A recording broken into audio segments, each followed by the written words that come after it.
nego što krenemo na tu temu, dajte mi samo razjasniti jednu stvar. Slučajno sam je sad vidio, zato jer mi je jedan gledatelj također to poslao. Kaže, dobro, Emir govori to sad što govori, ali za vrijeme rata, osim ovoga, bio je na nekim skupovima na kojima je s 3 prsta pozdravljao okupljene i postoje slike. S 3 prsta? Da. Ma daj. Šta je Daj mi sliku tu da vidim. Svi koji pa lagano je to, nek pošalju sliku, pa to je isto kao kad bi ja rekao da si ti u Maksimirskoj šumi napao maloljetnicu i pa se pravdaju od toga. Pa to je budalaština, stvarno budalaština. Imaju Englezi poslovicu, kaže, trače kao laža novac, pošten ga čovjek nikad ne bi izmislio, ga bez razmišljanja prenosi. Donesite mi sliku s 3 prsta. Dobili ste me ovdje 1:0, slika postoji zbilja, jedino ako nije fotomontaža, ali ja je nemam pripremljenu za emisiju. Ja s 3 prsta? Da. Daj, ba nemam zajebavati.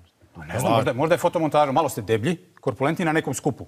Ma jok, ba šta ti, Nema. Mislim, gdje će to, bolan. Meni 50 članova familije u Srebrenici pobijeno da ja na nekom skupu... To je bilo prije Srebrenice. Ma nema veze. Ste još bili u, valjda, Markovićevoj stranci. Nema veze, to budalašnja, stvarno budalašnja. Mislim, ne želim s tom blasfemijom ovo što se bavim, znaš, ono...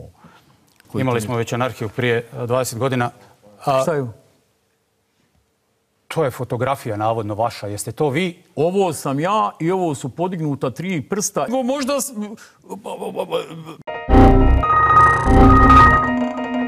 Ladies and gentlemen, we got him.